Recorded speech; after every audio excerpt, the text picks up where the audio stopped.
আসসালামু আলাইকুম। সবাই কেমন আছেন? আশা করি আল্লাহর রহমতে সবাই ভালো আছেন।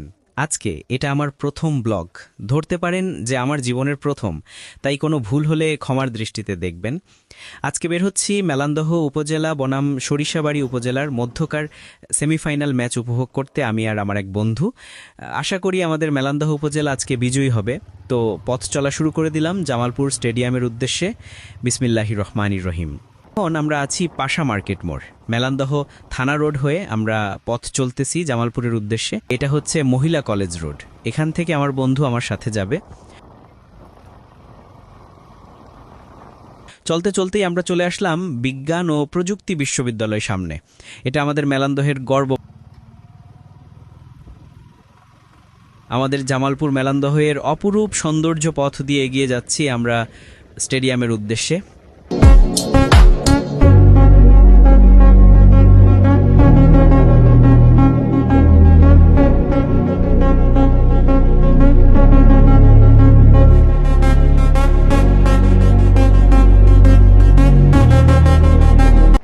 এটা আমাদের জামালপুর জেলার ঐতিহ্যবাহী ঝিনাই ব্রিজ।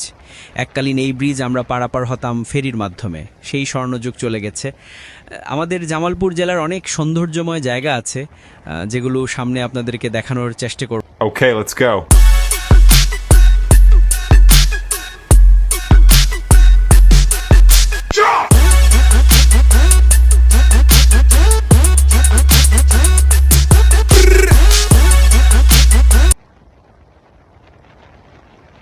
আমি জামালপুর জেলা প্রশাসকের দৃষ্টি আকর্ষণ করতেছি, দয়া করে আপনি যদি এই ভিডিওটি দেখে থাকেন এই রাস্তাটা মেরামত করার চেষ্টা করবেন।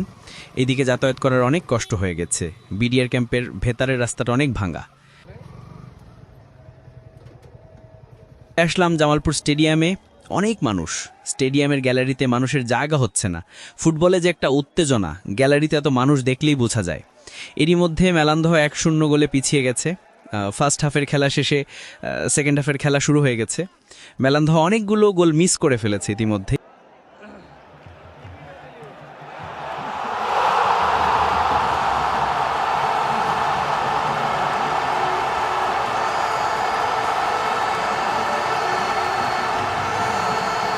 পাল্টা জবাবে সরিষাবাড়ি আরেকটি গোল করে বসে মেলান্দহ 2-0 গোলে পিছিয়ে পড়ে মাঠে দর্শকের উত্তেজনা দেখার মতোই ছিল। পরিশেষে মেলান্দহ হেরে যায় এবং আমরা বাড়ির দিকে রওনা হই। ভিডিওটি কেমন লাগলো সবাই কমেন্ট করে জানাবেন। আসসালামু আলাইকুম।